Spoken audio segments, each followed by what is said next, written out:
C'est le premier jour de ton voyage tant attendu dans la forêt amazonienne. Tu as pris l'avion jusqu'en Amérique du Sud. Plus précisément, tu as atterri dans la ville de Manaus, située au cœur de l'Amazonie brésilienne. Jusqu'à présent, tu as voyagé en avion, en voiture et maintenant sur l'eau. Tu es sur un petit bateau qui glisse sur les eaux boueuses du fleuve Amazone. C'est le deuxième plus long fleuve du monde. Il n'est devancé que par le Nil en Égypte. L'Amazonie s'étend sur une superficie impressionnante de 7000 km², commençant au Pérou et ne se terminant que lorsqu'elle rencontre l'océan Atlantique au large des côtes du Brésil. Pour voir la forêt de plus près, tu décides de commencer par l'explorer en bateau.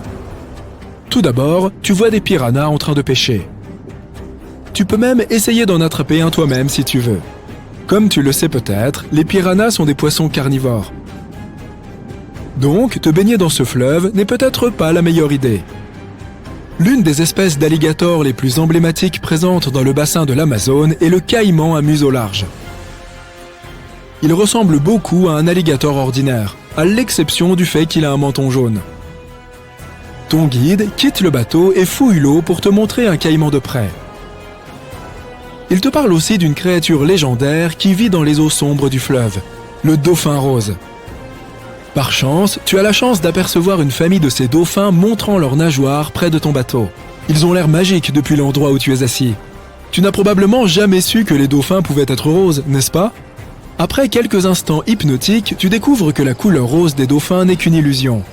À l'origine, ces animaux sont gris-rosés. Mais à cause des couleurs brunes du fleuve, ils ont l'air rose vif quand tu les regardes d'en haut. Ton guide t'explique que le dauphin rose est le personnage central du folklore brésilien. Les locaux croient que les dauphins roses peuvent se transformer en humains et s'introduire dans les villes la nuit. Tu débarques du bateau près de l'une des entrées de la forêt. Tu vas maintenant poursuivre ton voyage à pied. Ton guide te prévient que vous vous apprêtez à vous aventurer sur un terrain très dangereux. L'Amazonie abrite certaines des espèces sauvages les plus effrayantes du monde. Mais ne t'inquiète pas, nous aurons l'occasion d'en voir beaucoup aujourd'hui. Tu t'es préparé bien sûr. Une bombe insecticide, un imperméable et tes yeux perçants. Dans la jungle, il faut être vigilant à tout moment. Tu as peut-être entendu des légendes sur l'anaconda, un serpent qui peut avaler des animaux aussi gros qu'une vache d'un seul coup. Désolé de te faire peur, mais ce ne sont pas que des légendes. Les reptiles comme celui-ci existent réellement et ils vivent tapis au fin fond de la jungle. Qu'est-ce que c'est juste là, qui se déplace entre les arbres? Est-ce une araignée? La bien nommée mygale goliath est une araignée monstrueuse. Ses pattes peuvent mesurer jusqu'à 30 cm de long et l'araignée elle-même peut peser environ 170 grammes. Elle est aussi connue comme la reine des tarentules. Tu ne dois pas t'approcher trop près bien sûr. Elle n'est pas venimeuse pour les humains, mais sa morsure peut sûrement faire mal. La mygale goliath peut même manger des oiseaux, tant qu'ils sont plus petits qu'elle. Ensuite, tu tombes sur une autre espèce d'araignée qui attire ton attention. Celle-ci est si minuscule que tu ne la vois presque pas. Elle est connue sous le nom d'araignée leurre. Tu vois une de ses créations. Une araignée gigantesque construite par la minuscule araignée Cyclosa afin d'effrayer les grands prédateurs. Aussi étonnant qu'effrayant. Une araignée qui utilise les restes d'autres insectes et des feuilles sèches pour créer l'image d'une grande araignée sur sa toile. Si cela trompe les prédateurs, tant mieux. Mais pour nous, les humains, cette œuvre d'art semble presque attachante. Qui aurait cru qu'il y avait des artistes dans le monde des arachnides? Près d'un petit lac, tu es témoin d'une scène unique. Un grand serpent se faufile lentement vers un lézard qui se repose sur un rocher. Le lézard ne semble pas se rendre compte de la présence du dangereux reptile. Mais juste au moment où le serpent se prépare à attaquer, le lézard fuit à sa manière très particulière. Le lézard dit basilic est célèbre pour sa capacité à marcher sur l'eau, ou plutôt courir sur l'eau. Ce n'est pas une illusion, juste une question d'équilibre. Le petit lézard déplace ses pattes sur l'eau très rapidement, tandis que sa longue queue sert de contrepoids. Si tu t'es déjà demandé à quoi ressemblait l'intérieur d'une grenouille, tu es au bon endroit. Sous tes yeux, il y a une espèce locale rare de grenouille. Elle est connue sous le nom de grenouille de verre. Cette espèce d'amphibien a une sorte de peau transparente qui la rend complètement translucide. En d'autres termes, tu peux voir l'intérieur de la grenouille avec une clarté stupéfiante, comme si tu la mettais sous des rayons X. Tu poursuis ton voyage. Bientôt, tu tombes sur un étang. Flottant sur son eau se trouve probablement le plus grand nénuphar que tu aies jamais vu de ta vie. Ces énormes plantes sont également connues sous le nom de Victoria amazonica. Elles peuvent mesurer jusqu'à 2,5 mètres de diamètre et supporter le poids d'un adulte. Mais il est déconseillé d'essayer de grimper dessus. La faune et la flore sont incroyables ici, mais la forêt elle-même est aussi un spectacle. Il y a plus de 80 000 espèces de plantes et d'arbres qui poussent dans la forêt amazonienne. En fait, on peut trouver pas moins de 10% de toute la faune du monde dans cette jungle. On estime que 400 milliards d'arbres poussent sur la surface gigantesque qu'occupe la forêt. Bien sûr, cet endroit abrite une immense biodiversité. Tu ne pourras pas être témoin de ce phénomène pendant ton voyage. Mais ton guide te parle d'une espèce unique d'arbre qui est célèbre pour être capable de marcher. Oui, tu as bien entendu. Il existe des arbres qui marchent dans la forêt amazonienne. Ils n'ont pas de jambes ni rien de tel, mais ils se déplacent à la recherche de meilleures conditions d'éclairage. La canopée de l'Amazonie est si épaisse que seulement 1% de la lumière du soleil peut atteindre le sol. À cause de cela, certains arbres finissent par recevoir moins de lumière du soleil que d'autres. Les palmiers dits marcheurs semblent s'être adaptés à cette situation. Ils font pousser de nouvelles racines, ce qui les aide à se déplacer de 2,5 à 5 cm par jour. Ils peuvent marcher jusqu'à 20 mètres par an. C'est peut-être ce qui a inspiré J.R.R. Tolkien à créer les Ents, ces êtres arboricoles assez semblables qui errent librement dans les bois. Il n'y a pas que la faune qui habite l'Amazonie. Plus de 30 millions de personnes vivent dans la forêt. Et il y a aussi d'anciennes colonies de peuplement qui, selon les scientifiques, y ont prospéré. Et on ne parle pas de l'Eldorado qui n'est qu'un mythe. En 2018, une étude révolutionnaire a montré que jusqu'à 1 million de personnes ont probablement habité l'Amazonie entre 1250 et 1500 de notre ère. En travaillant aux côtés des populations autochtones, des chercheurs de l'Université de Floride ont trouvé plusieurs monticules en Amazonie. Outre ces monticules, ils ont aussi découvert des fossés et des géoglyphes intéressants. Après avoir cartographié tous ces monticules, les scientifiques ont compris que c'était le signe d'un ancien peuplement. Ils ont trouvé des vestiges de murs soigneusement conçus, disposés autour de places centrales. Cela ne peut que signifier que ces anciennes villes étaient grandes et pouvaient accueillir des centaines de milliers d'habitants. Ces découvertes ont ravivé l'idée que l'Amazonie aurait pu abriter des civilisations prospères bien avant que les Européens n'y arrivent. Mais plutôt que des villes baignant dans l'or, il s'agissait simplement de sociétés agricoles bien développées. Un pont, une structure essentielle dont l'existence remonte au néolithique. Le plus ancien encore debout est le pont mycénien de Kasarma, édifié il y a plus de 3000 ans. Mais il est un fleuve qu'aucun pont ne permet de franchir. L'Amazone, le plus imposant cours d'eau de la planète. Certes, le Nil détient officiellement le record de longueur, mais l'Amazone entend bien s'arroger les deux titres. Né au Pérou, le fleuve Amazone traverse la Colombie et le Brésil avant de se jeter dans l'Atlantique par un delta gigantesque. Son parcours excède même le périple de Sam et Frodon. Et pourtant, aucun pont ne l'enjambe. Pourquoi donc? Tout d'abord, ces crues saisonnières en modifient radicalement le débit. En période sèche, il s'étend sur environ 5 km de large. Mais sous l'effet des pluies diluviennes, il peut atteindre jusqu'à 50 km en quelques semaines. De plus, ces crues déplacent le lit du fleuve. Construire un pont sur un terrain qui se métamorphose en étendue d'eau pendant 4 mois de l'année relève d'un défi technique considérable, mais pas hors de portée. Rappelez-vous vos cours de géographie. Les berges fluviales, notamment en Amazonie, sont souvent instables et sujettes à l'érosion. Les pluies torrentielles engendrent par ailleurs des marais, véritables régulateurs naturels des crues, qui filtrent l'eau et abritent une faune d'une grande diversité. Cela implique qu'une partie de cette zone humide devrait être drainée pour permettre la construction d'un pont, ce qui causerait des dommages irréparables à la faune locale. De plus, les fondations nécessaires à ce pont devraient être profondes, entraînant des coûts considérables. La pluie engendre un autre problème majeur dans ce projet. Elle provoque une élévation du niveau de l'eau pouvant atteindre 13 à 15 mètres. Bien sûr, des ponts ont été construits au-dessus de profonds cours d'eau, comme le pont Padma, une structure colossale aux fondations de 127 mètres. Toutefois, en raison de l'érosion rapide du sol amazonien, le pont devrait être conçu à partir de structures flottantes, appelées pontons, qui se révèlent peu adaptées à une rivière dont la profondeur fluctue à sa guise. Passons maintenant à un autre obstacle majeur pour l'ingénierie humaine, la forêt amazonienne. S'étendant sur 9 pays, cette forêt est si vaste et dense qu'elle pourrait couvrir presque la moitié de l'Europe. Par conséquent, un pont relierait très probablement 2 sections de la forêt, apportant un progrès insignifiant pour la faune locale, comme les capybaras et les jaguars. Naturellement, les principaux bénéficiaires d'un tel pont seraient les humains. En effet, l'essentiel des populations locales se trouve réparti autour des affluents de l'Amazone, loin du fleuve lui-même. Après tout, qui voudrait vivre comme un castor au bord d'un barrage? Il existe même un État, l'Amapá, sur la rive gauche de l'Amazone, qui est totalement coupé du reste du Brésil. Vous pourriez facilement visiter son voisin, la Guyane, mais pour atteindre une région différente du Brésil, il vous faudrait recourir à d'autres moyens de transport. À l'exception des petites communautés riveraines qui vivent directement sur les bords du fleuve, ce qui va de soi, les grandes villes ont été établies près des rivières tributaires, comme le Rio Negro, qui possède un pont, ou la rivière Nanay, au Pérou. Les ponts qui enjambent la Nanay et le Rio Negro constituent les 2 seules structures de ce genre dans le bassin amazonien.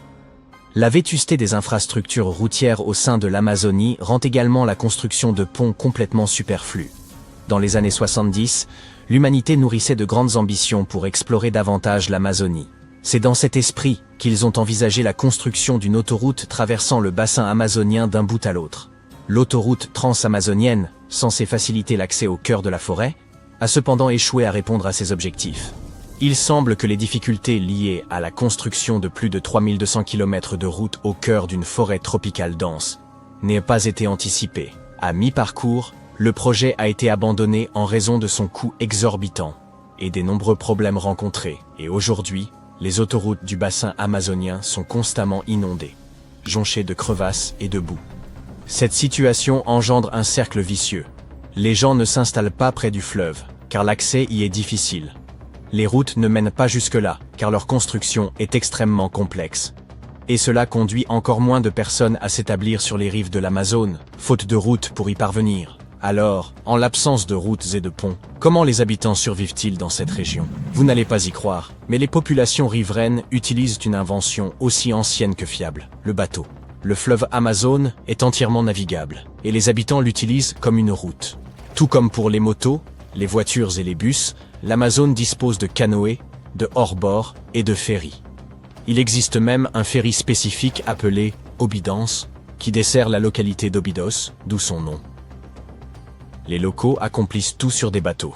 Ils possèdent même un hôpital flottant, qui se déplace de ville en ville pour soigner les populations riveraines, ainsi qu'une banque flottante, où l'on peut effectuer toutes ces transactions tout en admirant l'immensité de l'Amazonie. Honnêtement, quelle invention brillante! L'absence de pont a toutefois un inconvénient majeur. Elle empêche l'exploration de véritables trésors cachés. Par exemple, dans l'Amazonie, il y aurait plus de 10 000 sites archéologiques encore inconnus. Il se peut que nous ne puissions jamais découvrir certains vestiges, tels que des villages fortifiés, des géoglyphes et d'autres structures. Il serait excitant de revivre les aventures de Lara Croft au cœur de l'Amazonie, mais ces découvertes restent bien dissimulées, au plus profond de la forêt. D'un autre côté, il n'y a qu'en bateau que l'on peut observer ce phénomène incroyable, où les eaux du Rio Negro et du Solimo refusent de se mêler dans l'Amazone. Sur plus de 5 km, ces 2 affluents coulent côte à côte sans se mélanger. La vitesse et la température des eaux étant différentes, vous observerez un fleuve ressemblant à un mélange de café et de caramel. Ce phénomène impressionnant est connu sous le nom de « la rencontre des eaux ». L'Amazone n'est pas le seul cours d'eau au monde considéré comme dépourvu de pont. Le fleuve Congo, le second plus long fleuve d'Afrique, ne possède qu'un seul pont le traversant. Le Congo-Brazzaville et le Congo-Kinshasa sont séparés par ce fleuve, et jusqu'à aujourd'hui, aucune route n'assure de liaison entre eux. Petite anecdote. Certains géologues pensent qu'à l'époque où le supercontinent de Gondwana existait et que tous les continents étaient réunis, l'Amazone et le fleuve Congo formaient un seul et même fleuve. reliés entre eux. Un autre endroit où les ponts font défaut se situe du côté est de la Tamise, à Londres. La partie ouest du fleuve est plus étroite, ce qui rend la construction des ponts plus simple. On y trouve environ 33 ponts, rien que sur ce côté. Mais si vous tentez de traverser la rivière en amont, cela risque de tourner au casse-tête. Au XIXe siècle, les compagnies maritimes ont estimé que construire trop de ponts sur la Tamise serait trop onéreux, car cette zone faisait partie d'une route de navigation, et ces ponts devraient être bien plus hauts que la normale. Leur structure devrait aussi être particulièrement longue, étant donné que certaines sections de la Tamise font près de 570 mètres de large. Cependant, la construction de ponts longs en soi n'est pas un problème. À Rio de Janeiro, par exemple, se trouve le pont Rio-Niterói, qui s'étend sur 13 km. Lorsqu'il a été érigé dans les années 70, il était le second plus long pont au monde. Cette structure est si vaste qu'en 2018, une petite fille est née pendant que sa mère la traversait, et depuis, le lieu inscrit sur son acte de naissance n'est ni plus ni moins que le pont. Il n'y a pas non plus de demi-tour possible, de sorte que si vous l'empruntez par erreur, préparez-vous à un long trajet. Alors, la prochaine fois que vous déciderez d'explorer l'Amazonie, n'oubliez pas d'emporter votre propre canot. Vous êtes égaré au plus profond des jungles de la péninsule du Yucatan, au Mexique. Des sons mystérieux résonnent autour de vous, et pour couronner le tout, le crépuscule s'installe peu à peu. Bientôt, vous vous retrouverez seul en plein cœur d'une forêt tropicale inexplorée. Il faut bien admettre qu'entreprendre la quête d'Eldorado en solitaire n'était pas l'idée la plus brillante. Vous continuez d'avancer aussi rapidement que possible, lorsque soudain, attendez. Que distinguez-vous là-bas? Ça ressemble à d'imposants escaliers de pierre. Tout cela n'a rien de naturel, alors vous saisissez votre appareil pour le prendre en photo. Peut-être n'avez-vous pas déniché l'or, mais vous avez peut-être mis au jour une découverte inestimable. Félicitations, vous venez de découvrir Okomtun, une cité maya oubliée depuis des siècles. Dissimulée à une 60aine de kilomètres au cœur de la jungle, son nom se traduit littéralement par « colonne de pierre ». La pierre devait être prisée à l'époque, car ces bâtisseurs l'ont abondamment employée pour ériger leurs pyramides, leurs habitations et même leurs terrains de jeux de balles. Si vous pensiez que les Européens détenaient l'exclusivité du ballon rond, détrompez-vous. Les Mayas étaient de fervents amateurs de ces jeux, qu'ils pratiquaient pour le plaisir et la compétition. Okomtun s'inscrit dans une série d'autres cités mayas autrefois perdues, qui sont désormais redécouvertes grâce aux avancées technologiques actuelles. Nous aborderons les autres dans un moment. La caractéristique la plus étonnante de celle-ci est sans doute son emplacement au milieu de zones marécageuses, ce qui explique pourquoi elle fut construite sur un terrain surélevé. Cette ville, d'une envergure monumentale, s'étendait sur plus de 50 hectares, soit l'équivalent de 90 terrains de football juxtaposés. Les chercheurs ont mis au jour des indices révélant qu'Okomtun comptait des pyramides pouvant atteindre 15 mètres de hauteur et qu'elle fut probablement un centre social majeur entre 250 et 1000 après Jésus-Christ. Il s'agit assurément d'un bouleversement majeur. Toutefois, l'exploration des cités mayas disparues remonte déjà au XIXe siècle. Les technologies modernes, telles que l'imagerie LIDAR, permettent aujourd'hui aux archéologues de scruter les forêts denses sans être entravés par la végétation. Cela signifie qu'il n'est plus nécessaire de s'aventurer dans la jungle tropicale au risque de se perdre, comme vous l'avez fait au début de cette vidéo. Le LIDAR fonctionne un peu comme une radiographie. Il projette des faisceaux laser qui détectent les traces de ruines ou de constructions anciennes. D'après Sarah Parcak, une archéologue spécialisée en télédétection spatiale, les images satellitaires ont joué un rôle crucial dans la découverte d'anciennes villes en Amérique du Sud, en Égypte et ailleurs. Elle consacre d'ailleurs la majeure partie de ses journées à analyser minutieusement ces images pour repérer d'éventuelles traces de cités anciennes. Selon elle, les ruines sont souvent enfouies sous la végétation, la terre ou le sable, rendant leur identification particulièrement complexe. Cependant, grâce à ces outils remarquables, les chercheurs ont également découvert d'anciennes chaussées mayas qui parcouraient les anciens territoires de cette civilisation. Admirez donc ces anciens passages. Nous sommes davantage habitués à voir de telles ruines dans des pays du vieux continent. Mais imaginez des routes de 40 mètres de large, blanchies à la chaux, pour guider les voyageurs dans l'obscurité. Les scientifiques ont récemment mis au jour un réseau de plus de 170 km de ces voies, qu'ils estiment antérieures aux premières routes mayas officiellement répertoriées jusqu'à présent. Ces routes, qui traversaient mais parfois des terrains marécageux et étaient même surélevées par endroits, sont aujourd'hui qualifiées de première super autoroute du monde. Bien qu'aucun indice de traction animale n'ait été retrouvé, il est probable que les Mayas les aient utilisés pour se déplacer au sein d'un réseau, pouvant compter jusqu'à 964 peuplements. Construites sous la forme d'une vaste toile d'araignée, ces chaussées, d'après les informations recueillies par les archéologues, servaient à former un système étendu d'échanges économiques et sociaux entre les différentes cités. Cette découverte remet complètement en question l'idée selon laquelle la période préclassique maya, qui remonte à 2000 ans avant notre ère, se limitait à de petits villages tribaux. Imaginez l'ampleur des ressources humaines et l'expertise en ingénierie qu'il a fallu mobiliser pour ériger ces immenses voies blanches.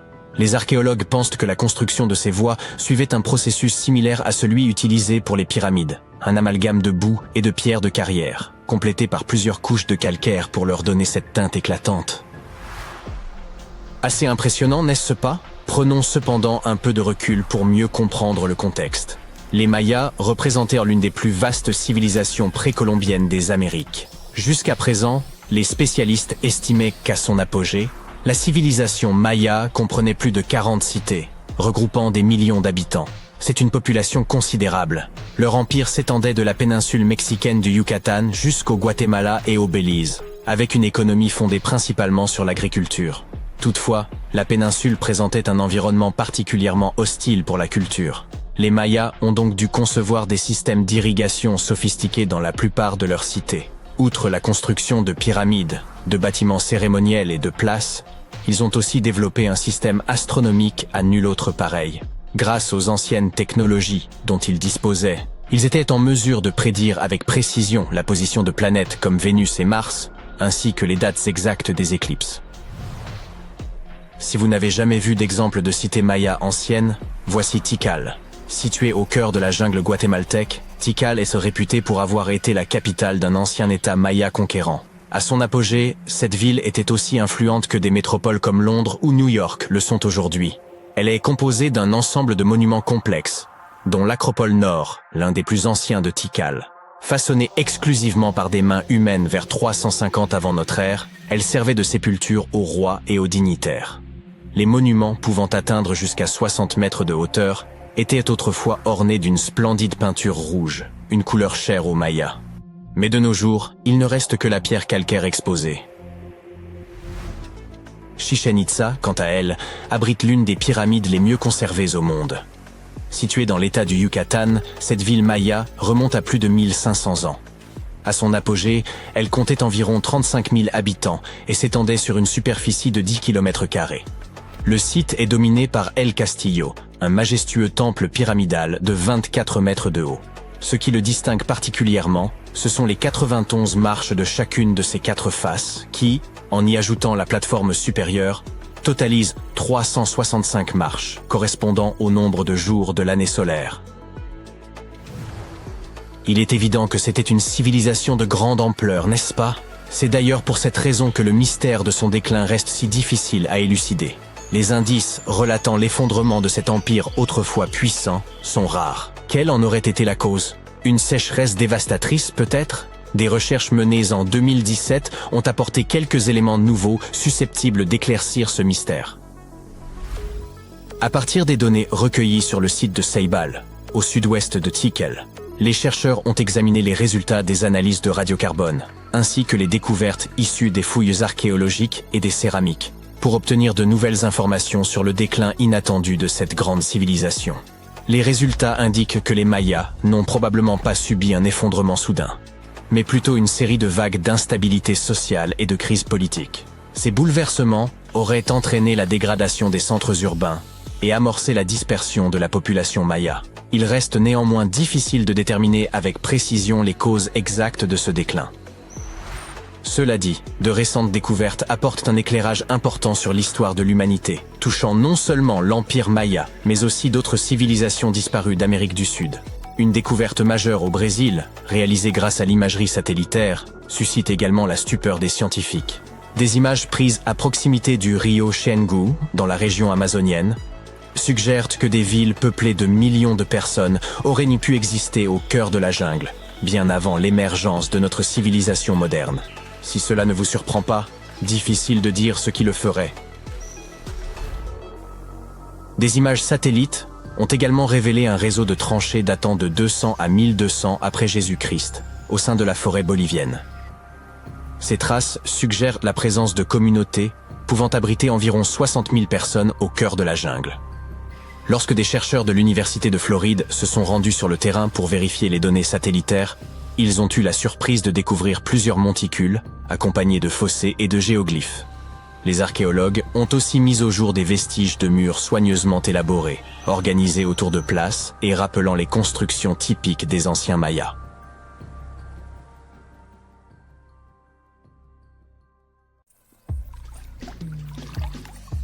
Le fleuve Amazone est célèbre pour ses piranhas, ses requins bulldogs et d'autres créatures que vous souhaiteriez à tout prix éviter. Mais il existe des cours d'eau encore plus périlleux à travers le monde. Le fleuve Congo, le plus profond d'entre eux, atteint des profondeurs telles que la lumière du soleil ne parvient pas à pénétrer dans certaines sections. C'est également le seul grand fleuve à traverser 2 fois l'équateur, et il déverse chaque seconde dans l'océan Atlantique un volume d'eau suffisant pour remplir plus de 13 piscines olympiques. Même les navigateurs les plus chevronnés rencontrent des difficultés à franchir les puissants courants du fleuve, les rapides de sa partie supérieure ainsi que les cascades et les gorges de sa section inférieure. Les eaux tumultueuses du Congo sont si rapides et puissantes qu'elles créent une barrière naturelle entre les espèces, à l'image des montagnes ou des océans. Des poissons évoluant séparément le long de chaque rive, incapables de traverser pour se reproduire, donnant naissance à de nouvelles espèces distinctes. Parmi les créatures les plus redoutables de ces eaux figure le poisson-tigre Goliath. Ces prédateurs impressionnants, atteignant jusqu'à 1,50 m de long et pouvant filer à une vitesse de 40 km/h, sont de proches parents des piranhas. Leur mâchoire est garnie de dents acérées comme des lames de rasoir. Les femelles pondent des centaines de milliers d'œufs et leurs progénitures sont des chasseurs dès la naissance. Cette créature est digne d'effroi. C'est le seul poisson d'eau douce en Afrique connu pour attaquer les crocodiles, et même parfois les humains. Inutile de dire qu'il vaut mieux éviter de nager dans ces eaux. Tout au long du fleuve, on trouve des jungles denses et une faune affamée, composée notamment de serpents et d'hippopotames particulièrement agressifs. Malgré ces dangers, le fleuve est un axe de transport essentiel d'Afrique centrale. Les barges qui y naviguent pendant des semaines accueillent souvent jusqu'à 2000 passagers et chavirent de temps à autre. Selon le folklore local, un autre danger pourrait rôder, celui qui arrête le cours des rivières. Cette créature, décrite comme un animal semblable à un dinosaure, vivrait dans le bassin du fleuve Congo. Bien qu'il y ait eu plus d'une centaine de témoignages au cours du siècle dernier, aucune preuve tangible de l'existence de cette bête n'a jamais été apportée. Au tournant du XXIe siècle, une série d'événements mystérieux et terrifiants s'est déroulée sur le fleuve Kali, en Inde. Un animal décrit comme un cochon d'eau, couleur de boue, entraînait les nageurs par le fond sous les yeux de témoins horrifiés. Le biologiste britannique Jeremy Wade entreprit de percer le mystère. Il observa que tous ces incidents inquiétants se concentrèrent dans une zone bien précise, s'étendant sur environ 6 km. Les habitants des environs expliquèrent à Wade que cette créature devenait de plus en plus grande et agressive à mesure qu'elle se nourrissait. Wade utilisa un sondeur pour examiner les eaux et supposa que le phénomène pourrait être lié à un tourbillon. Toutefois, le monstre finit par s'en prendre à un buffle d'eau. Étant donné leur taille et leur poids impressionnants, la créature responsable devait posséder une force extraordinaire. Les crocodiles marins ne s'aventurant pas aussi loin dans les terres, et les crocodiles locaux les plus communs ne supportant pas les eaux froides, ces hypothèses furent écartées. Par ailleurs, aucun requin bulldog n'était présent dans la région. Finalement, Wade aperçut plusieurs poissons-chats du diable dans les profondeurs. Certains spécimens atteignaient la taille d'un homme adulte.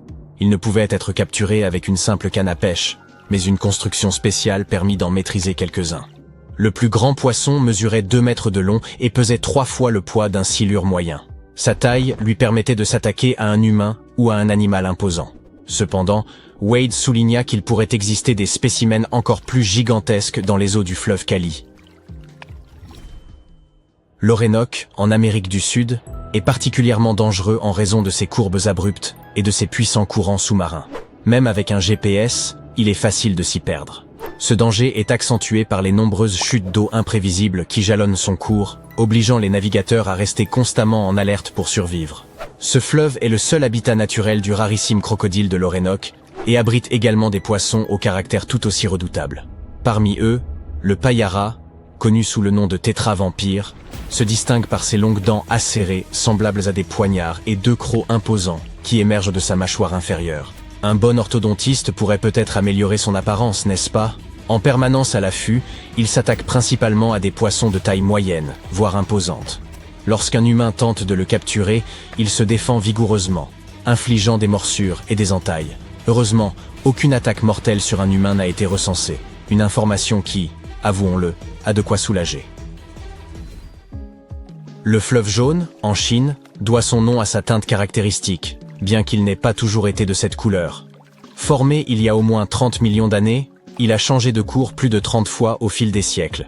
Son aspect boueux actuel résulte des sédiments jaunes transportés depuis un plateau éloigné. Ces particules fines se déposent au fond du fleuve, formant ainsi des barrages naturels. Les immenses volumes d'eau transportés par le fleuve doivent impérativement atteindre la mer, mais ce processus a causé, à travers les âges, des inondations dévastatrices qui ont coûté la vie à des millions de gens. Pour y remédier, les habitants ont érigé des digues toujours plus hautes. Cependant, ces infrastructures ont aggravé la situation, empêchant l'eau de retrouver son lit naturel, surélevé par rapport aux terres environnantes. Cela a même entraîné un déplacement de son embouchure. Et aujourd'hui, de gigantesques barrages et digues longent le fleuve dans l'espoir de maîtriser ce colosse capricieux. Le Rio Paraná, second plus long d'Amérique latine, reçoit de nombreux affluents provenant des hauts plateaux proches des Andes. Pendant la saison des pluies, les eaux s'écoulent en masse, créant des conditions idéales pour un habitant redouté, le piranha. Ces eaux abritent entre 30 et 60 espèces de ces terribles poissons. À la fin de l'année 2013, par une journée étouffante, des piranhas ont attaqué des baigneurs venus se rafraîchir. Surpris par les morsures soudaines, les gens ont fui le fleuve à toutes jambes. Et bien qu'aucune vie n'ait été perdue, cet événement reste l'une des attaques de piranhas les plus audacieuses jamais recensées. Les biologistes en ont conclu que des piranhas palometas, probablement dérangés dans leur zone de reproduction, étaient à l'origine de l'attaque. Par ailleurs, le Rio Paraná se distingue par son courant puissant, souvent redoutable pour les nageurs et les embarcations. Ces crues fréquentes constituent également un danger pour les populations riveraines. Le Nil, le plus long fleuve au monde, traverse 11 pays avant de se jeter dans la Méditerranée. Depuis des siècles, des explorateurs tentent d'en identifier la source, mais son origine demeure entourée de mystères. Et pour ne rien faciliter, le fleuve effectue un virage inattendu en plein cœur du Sahara. Les scientifiques attribuent ce phénomène à une vaste formation rocheuse souterraine, datant de plusieurs millions d'années. Le Nil a été, à travers les âges, une voie navigable essentielle pour de nombreuses civilisations, mais il est aussi le foyer de redoutables prédateurs. Parmi eux, les crocodiles, qui peuvent atteindre 6 mètres de long, dépassant légèrement la taille d'une girafe moyenne. Ces créatures impressionnantes, capables de sprinter à près de 50 km/h sur la terre ferme, causent la mort de plusieurs centaines de personnes chaque année. Les hippopotames, également présents dans le Nil, s'attaquent parfois aux embarcations, et des serpents venimeux comme le mamba noir ou le cobra égyptien ajoutent à la diversité. Cependant, l'un des dangers les plus sournois reste le moustique, porteur de maladies qui touchent des centaines de milliers de personnes. En Asie, le fleuve Brahmapoutre transporte l'eau des majestueuses montagnes de l'Himalaya. Lorsque la neige fond, elle provoque d'immenses inondations entraînant des glissements de terrain, déplaçant des millions de personnes et décimant des centaines d'animaux dans les parcs nationaux voisins. Ces crues massives se produisent aussi pendant la mousson, de juin à octobre, aggravée par des pluies torrentielles. Au cours des 2 derniers siècles et demi, le fleuve Brahmapoutre a considérablement modifié son trajet. L'érosion constitue un autre danger majeur. Les rives du fleuve, composées principalement de sable et de limons peu homogènes, causent ainsi la perte de nombreuses terres, bien que le rythme de l'érosion ait ralenti. Le Brahmapoutre fait également partie des rares fleuves au monde où se produit un mascaret. Une imposante vague de marée qui remonte le cours du fleuve à contre-courant, là où il rejoint l'océan.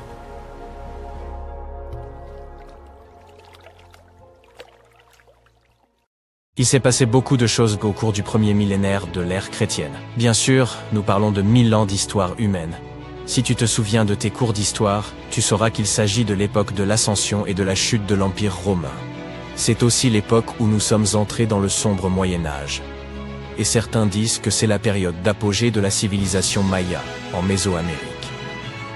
Mais grâce au progrès technologique, nous pouvons aujourd'hui regarder l'histoire d'une manière bien différente.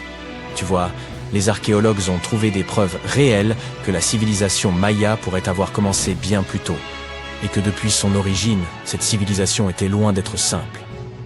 Pour en savoir plus, tu devras plonger dans les forêts tropicales du Guatemala. Prêt pour la balade? Les forêts tropicales sont denses et difficiles d'accès. Si tu étais archéologue, tu les trouverais également très menaçantes. C'est d'ailleurs l'une des raisons pour lesquelles nous sommes restés si longtemps dans l'ignorance au sujet des Mayas. Mais regarde un peu ça. Tu t'attendrais à voir des ruines de ce genre au Portugal, en Angleterre ou aux États-Unis. Je parle de ces routes de 40 mètres de large, peintes en blanc, pour aider les voyageurs à se déplacer la nuit. À titre indicatif, ces routes faisant environ la moitié de la taille d'un terrain de football américain. Énorme, les scientifiques ont récemment mis au jour un réseau de 160 vecinos de statistiques de routes similaires, et ils pensent qu'elles détiennent devant les toutes premières ruines mayas répertoriées à ce jour. Ces routes, qui traversaient parfois des terrains marécageux et pouvaient même être surélevées, sont en quelque sorte les premières autoroutes du monde. On ne dispose pas de registre répertoriant les véhicules à traction animale, mais on pense que ce réseau reliait entre elles 964 localités mayas. C'était comme une immense toile d'araignée. Et d'après ce que les archéologues ont trouvé, ce réseau constituait un système d'interactions économiques et sociales. Cela bat complètement en brèche l'idée traditionnelle selon laquelle la période préclassique maya, que l'on situe entre 1000 et 350 avant notre ère, était constituée de petites colonies tribales. Imagine la main-d'œuvre et les capacités d'ingénierie qu'il fallait pour construire des autoroutes comme ça. Les scientifiques y pensent que ces chaussées furent donc construites à peu près de la même façon que les pyramides. Si ces gigantesques ouvrages architecturaux t'intéressent, ne t'inquiète pas, nous en parlerons dans quelques instants. Les scientifiques pensent que ces routes furent bâties avec un mélange de boue et de pierres de carrière. Et avec plusieurs couches de calcaire aussi, bien sûr. Les chercheurs n'ont pu découvrir tout cela que grâce à une toute nouvelle technologie d'imagerie. Tu sais qu'on a utilisé la technologie du sonar pour cartographier le fond de l'océan? Eh bien, cette technologie est très similaire. Mais au lieu d'utiliser des sons, elle utilise des lasers. Ce système permet aux chercheurs de voir à travers l'épaisse voûte forestière, un peu comme un vision à rayons X. Cela a incontestablement changé la donne. On a commencé à exhumer les cités mayas au milieu du XXe siècle. Depuis, des ruines de villes telles que Tikal, Palenque et Uxmal ont été redécouvertes. Mais revenons quelques instants en arrière pour situer le contexte. Les Mayas étaient l'une des plus grandes civilisations précolombiennes d'Amérique. Jusqu'à présent, les experts pensaient qu'à son apogée, cette civilisation comprenait plus de 40 villes, avec une population de plusieurs millions de personnes. Ça fait beaucoup de monde. Son territoire s'étendait sur la péninsule du Yucatan, au Guatemala et au Belize. Et il survivait principalement grâce à l'agriculture. Mais cette péninsule était un endroit très hostile aux cultures. Les Mayas durent donc mettre au point un système d'irrigation complexe dans leurs villes. Ils construisirent des bâtiments cérémoniels, des pyramides, des places et même des terrains pour jouer au ballon. Les Mayas furent peut-être de grands bâtisseurs de pyramides, mais ils développèrent aussi un système astronomique avancé. Avec la technologie dont ils disposaient, ils étaient capables de prédire l'emplacement exact de planètes telles que Vénus et Mars, ainsi que les dates exactes des éclipses. Jetons maintenant un coup d'œil à certains de leurs sites. Voici Tikal. Situé au cœur de la jungle guatémaltèque, Tikal aurait été la capitale de l'ancien empire maya. À son apogée, son importance était comparable à celle de villes comme Londres ou New York dans le monde d'aujourd'hui. Il est composé de plusieurs monuments. Au total, le site compte 12 000 bâtiments. L'Acropole Nord est le plus ancien complexe de monuments de Tikal. Construite uniquement de main d'homme vers 350 avant notre ère, elle servait de lieu de repos aux rois et aux chefs. Ces monuments mesurent jusqu'à 60 mètres de haut.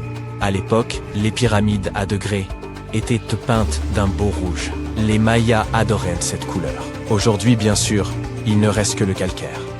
Nous avons dit que l'empire maya s'étendait sur plusieurs pays. Il n'est donc pas surprenant que Chichén Itzá se trouve aujourd'hui à 10 heures de route de Tikal.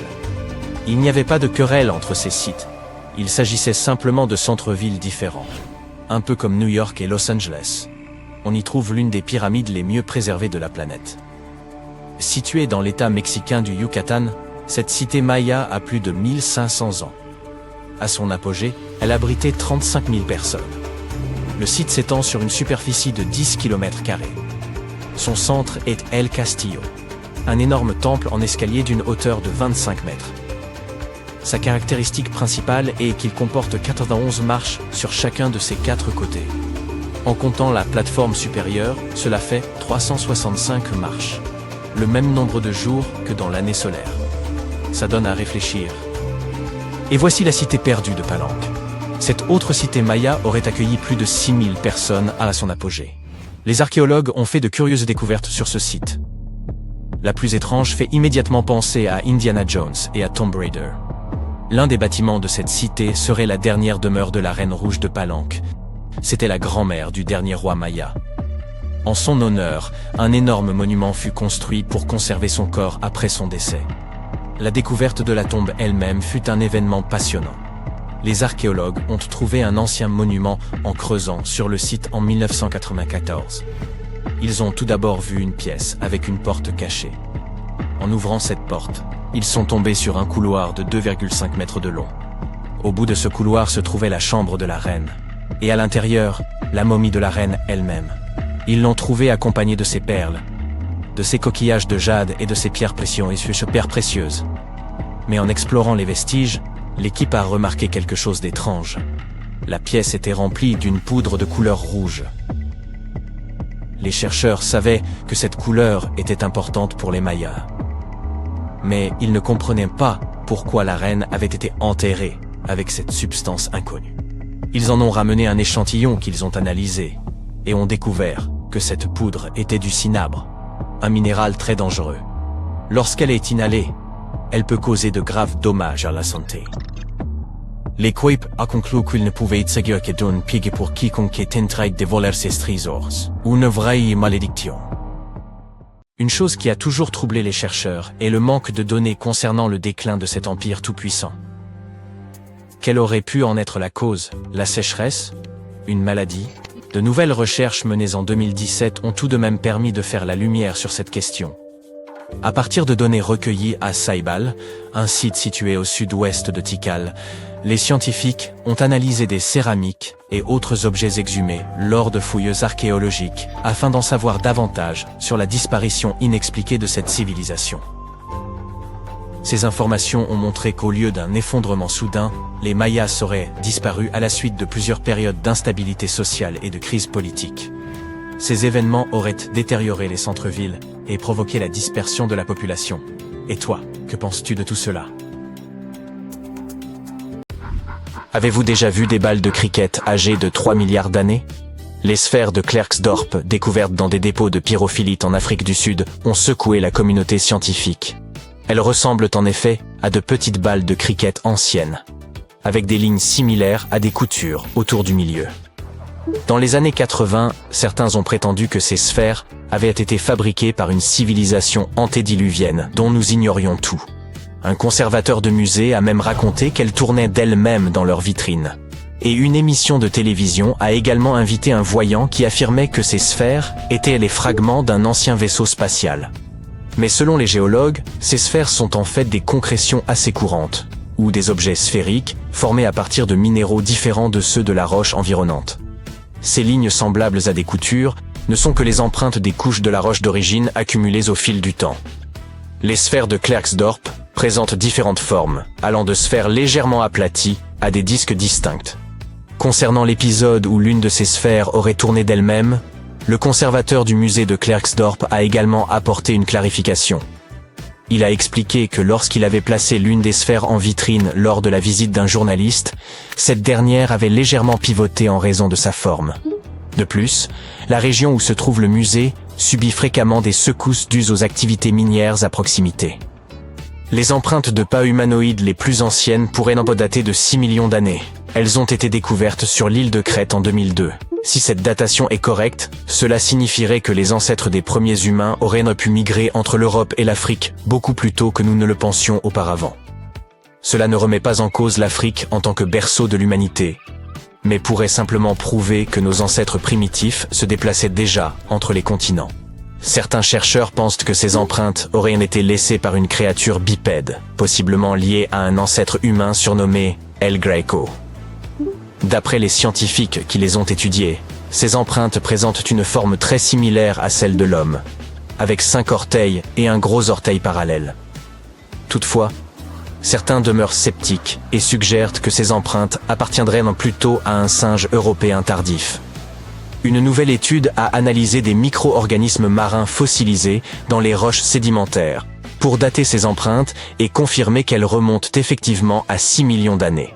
La prochaine découverte fascinante qui captive les scientifiques est le pod de Dorchester.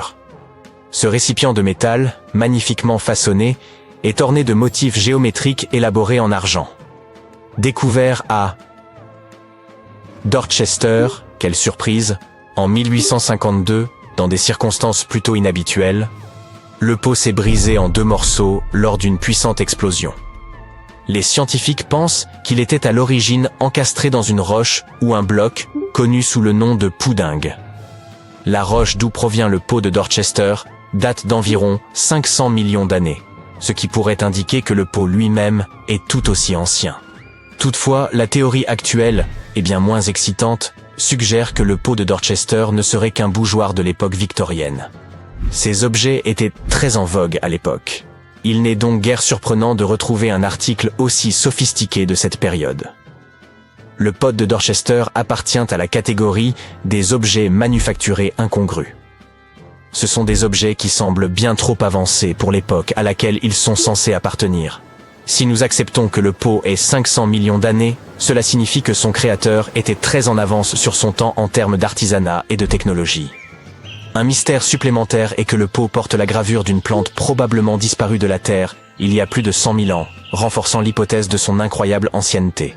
Enfin, il semble que la plus ancienne carte d'Europe soit une pierre vieille de 4000 ans. Cette dalle de l'âge du bronze, découverte en France en 1900 dans un ancien cimetière, présente des gravures représentant en 3 dimensions le réseau du fleuve Odet, et ce avec une précision remarquable d'environ 80% sur une distance de 29 km. Il existe d'autres cartes gravées dans la pierre à travers le monde, mais celle-ci est unique, car elle représente une zone spécifique à l'échelle. Les gravures de la dalle ne cartographient pas seulement les rivières et les collines, mais aussi les peuplements, les tumulus et les systèmes agraires. Les archéologues affirment que cette dalle n'était pas utilisée pour se repérer, mais plutôt pour symboliser un certain pouvoir. Les marques détaillées qui s'y trouvent auraient pu servir à représenter le domaine de la tribu dominante afin d'illustrer son contrôle sur le territoire. Lorsque leur chef a perdu le pouvoir, cette dalle a probablement été réutilisée comme partie d'une chambre funéraire.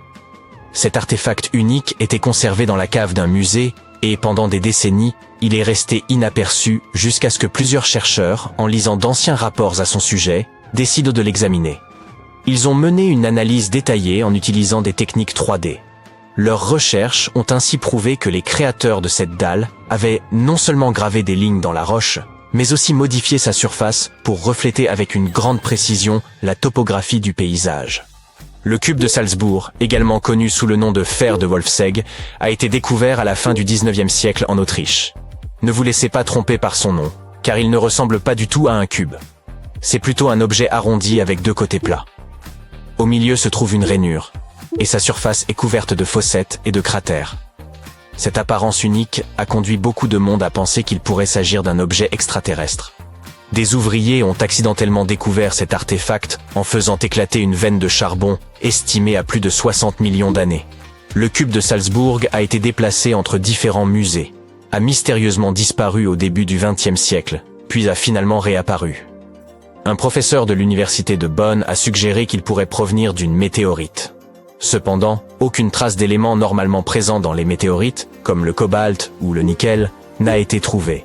Les chercheurs ont ensuite pensé qu'il pouvait s'agir d'un objet fabriqué par l'homme, un bougeoir de l'époque victorienne, qui sait.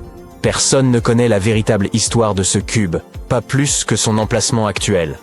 Et oui, il a de nouveau disparu. Avez-vous entendu parler de l'empreinte de Meister ? Il s'agit d'une empreinte de sandales fossilisées découverte en 1968 qui a suscité énormément d'intrigues. Un trilobite se trouve à l'intérieur de l'empreinte. Or, ces créatures sont censées avoir disparu environ 500 millions d'années avant l'apparition de l'homme. Cependant, de nombreux historiens pensent que cette datation est exagérée. Lorsque Meister a découvert le fossile, celui-ci a été authentifié. Toutefois, Le scientifique qui a procédé à cette authentification n'a pas confirmé qu'il s'agissait d'une empreinte de sandale humaine. Il a seulement reconnu la présence d'un trilobite. Un autre scientifique, en visitant le site, a découvert une empreinte de 15 cm qu'il pensait être celle d'un mocassin d'enfant, bien que ses chaussures aient semblé neuves. Alors, pourrait-il s'agir d'une trace de voyage temporel, d'un signe que les humains existaient des millions d'années plus tôt que nous ne le pensions, ou d'une preuve que quelqu'un d'autre a visité notre Terre primitive? Ou peut-être est-ce simplement une formation rocheuse qui ressemble à une trace de sandale? Toutes ces questions demeurent sans réponse. En juin 1936, un couple se promenait le long de Red Creek à London, au Texas, lorsqu'ils ont découvert quelque chose d'inhabituel. Un morceau de bois émergeant d'une ancienne formation rocheuse. Environ 10 ans plus tard, leur fils curieux décida de briser la roche pour voir ce qui se trouvait à l'intérieur. Il découvrit alors un marteau qui semblait étonnamment moderne. Par la suite, un passionné d'objets insolites estima que la roche enveloppant le marteau datait de la période du Crétacé. Cela signifierait que quelqu'un aurait laissé tomber un marteau du 19e siècle à une époque où des dinosaures comme le Triceratops étaient encore présents sur Terre. Si ce marteau datait réellement du Crétacé, cela remettrait en cause toute la théorie de l'évolution.